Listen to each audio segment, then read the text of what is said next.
Class 10 subject history chapter second चल रहा है आपका, जिसका नाम है नेशनलिज्म इन इंडिया, भारत में राष्ट्रवाद, जिसके पार्ट थर्ड को लेकर मैं आप सभी के सामने उपस्थित हुआ हूँ। इसमें हम टॉपिक जिसकी बात कर रहे हैं वो है differing stands with in the movement. क्या क्या मूवमेंट में क्या क्या घटनाएं घटी उन सब के बारे में बताया गया है। सबसे पहले बात करते हैं नॉन कॉपरेशन खिलाफत मूवमेंट की। Launched by M K. Gandhi, mister Mohammad Das Karamchand Gandhi, Mohammad Ali and Shaukat Ali, इन तीनों ने इसको लॉन्च किया था। लॉन्च्ड इन जून 1921, इसको 1921 जून में स्टार्ट किया गया। मैनी सोशल ग्रुप्स पार्टिसिपेटेड, इसमें कई सामाजिक समूहों ने हिस्सा लिया था। All interpreted the meaning of swaraj in their own way, सब लोगों के लिए जो स्वराज स्वतंत्रता का जो मतलब था वो अपने अपने शब्दों में अलग अलग था। सब लोगों के लिए स्वतंत्रता के अलग अलग मायने थे, सभी लोगों के लिए स्वराज का अर्थ डिफरेंट था, इसलिए कंट्री के अलग अलग रीजन में इसके जो इफेक्ट पड़े वो अलग अलग पड़े। अब बात करते हैं effect of movement in town, कस्बों में गाँव में इसका क्या इफेक्ट पड़ा। Thousands of students left government schools, हजारों बच्चों ने सरकारी स्कूलों को छोड़ दिया। Head masters and teachers resign, जितने भी प्रधानाध्यापक थे, टीचर्स थे, शिक्षकगण थे, उन सब ने रिजाइन दे दिया, इस्तीफा दे दिया।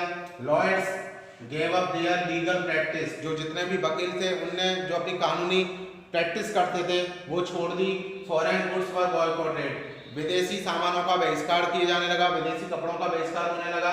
Foreign clothes were burned in huge quantity, और विदेशी कपड़ों को बड़ी मात्रा में जलाया जाने लगा। ठीक, इन सब तरीकों को देखकर तो ऐसा लगता था कि ये जो मूवमेंट है वो सफल होने लगा है।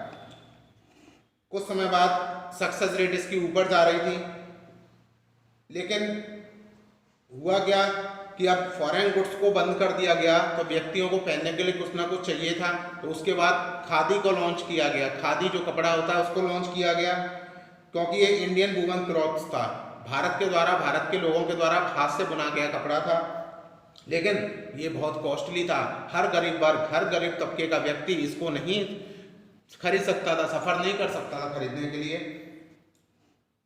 तो वो एफोर्ड नहीं कर सकते थे।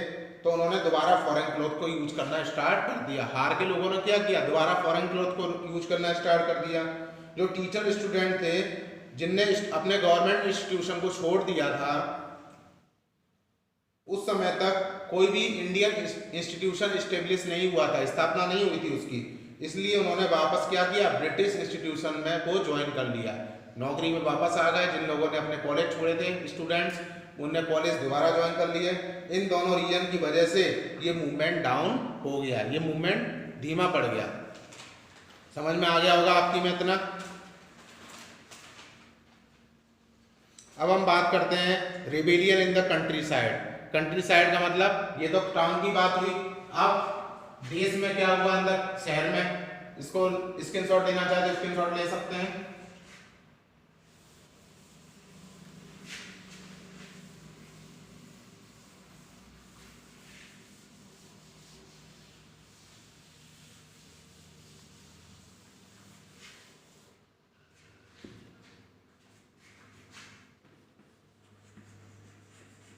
रिबेलियन का मतलब था विद्रोह।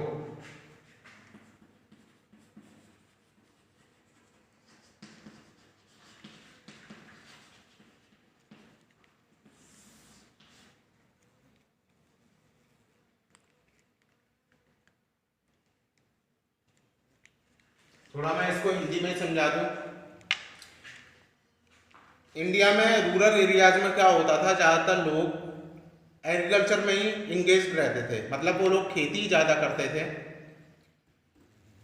जितने भी फार्मर्स थे उन्हें ब्रिटिश शासन के समय एक रूल फॉलो करना पड़ता था, एक सिस्टम फॉलो करना पड़ता था जिसका नाम था बेगार, जिस सिस्टम का नाम था बेगार। इस सिस्टम में जो लैंडलॉर्ड्स थे वो काम करवाते थे उन लेबर से बिना पैसे दिए। बेगार सिस्टम में क्या था, जितने भी जमींदार थे, लैंडलॉर्ड्स थे, वे उन लेबर थे जो एग्रीकल्चर लेबर, उनसे काम करवाते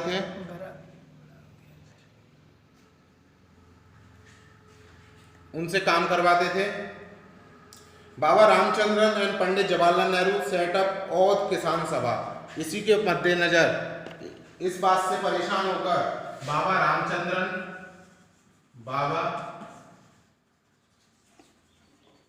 Ramachandran and Pandit JL Nehru, Jawaharlal Nehru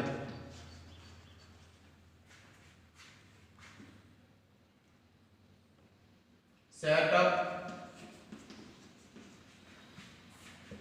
OUDH और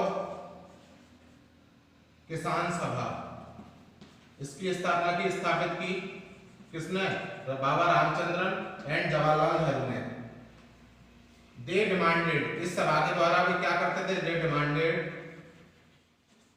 to abolish begar system, begar system को खत्म करने की मांग की उन्होंने सभा के द्वारा। जब नॉन कोऑपरेशन मूवमेंट स्टार्ट हुआ तो उनका मकसद था बेगार सिस्टम को खत्म करना। किसका? जवाहरलाल नेहरू का और बाबा रामचंद्रन का। इस रूरल एरिया को, जो लोकल रूलर थे, उनसे गांधी जी के आइडिया को स्प्रेड करना स्टार्ट कर दिया।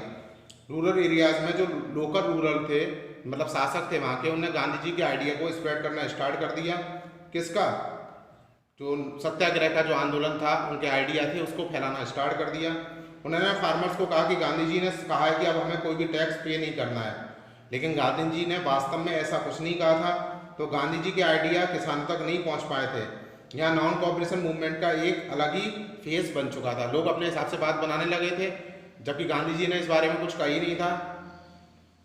अब हम बात करते हैं स्वराज इन प्लांटेशन की। स्वराज इन प्लांटेशन,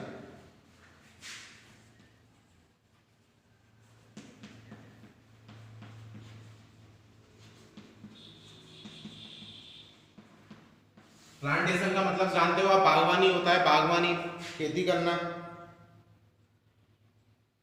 मतलब यह है कि इस मूवमेंट का प्लांटेशन पर क्या इफेक्ट पड़ा, उसको हम आपको बताएंगे। The government had passed the inland immigration act of 1859। Government had passed the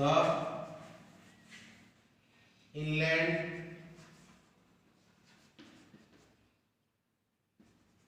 immigration act of 1859। इसको याद रखना, 1859 में इनलैंड इमिग्रेशन एक्ट पास हुआ था, जिसमें कहा गया था कि प्लांटेशन वर्कर कभी भी अपनी फील्ड को छोड़कर कहीं नहीं जा सकते।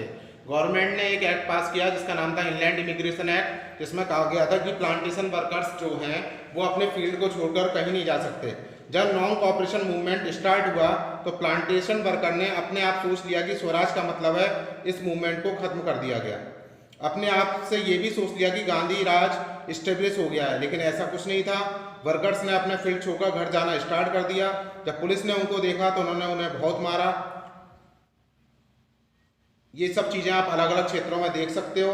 गांधी जी के इस मूवमेंट की आइडिया नहीं पहुंच पाए लोगों तक, और लोगों ने उन आइडिया का मतलब अपने आप ही निकाल लिया। गांधी जी ने इस मूवमेंट को विड्रॉ कर लिया, मतलब वापस ले लिया, और उन्होंने सोच लिया कि किसी भी मास मूवमेंट से पहले इंडियन को एजुकेट करना जरूरी है, क्योंकि लोग दूसरों पर विश्वास करते थे, दूसरों ने जो कह दिया उसको वो मान लेते थे। तो उसका जो गांधी जी के आइडिया का जो विचार था वो लोगों तक, जो रियल विचार था वो नहीं पहुंचा। लोगों ने जो बढ़ा चढ़ा कर कहा वो बात लोग मानने लगे, क्योंकि उनमें शिक्षा की कमी थी। तो गांधी जी ने सोच लिया कि अब वो कोई भी आंदोलन चलाएंगे उससे पहले लोगों को एजुकेट होना जरूरी है, और उन्हें ट्रेंड करना बहुत इंपॉर्टेंट है। Then after Bal Gangadhar Tilak, the first leader of Indian independent movement, died on 1 August 1920। इस पॉइंट को याद कर लें। Bal Gangadhar Tilak, the first leader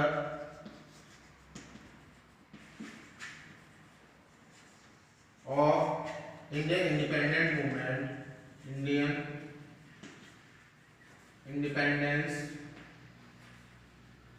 movement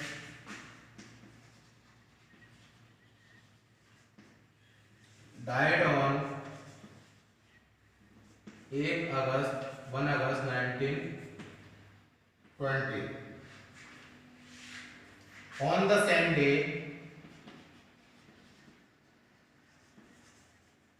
same day, non-cooperation movement was formally announced. Non-cooperation movement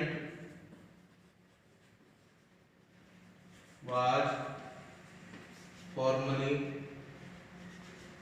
announced. उसी दिन नॉन कोऑपरेशन मूवमेंट का announcement हो गया था। अब आज की वीडियो में इतना ही। नेक्स्ट टॉपिक के बारे में हम नेक्स्ट वीडियो में बात करेंगे। आपको अगर कोई भी दिक्कत हो आप मुझे बताइएगा। Thank you, have a nice day.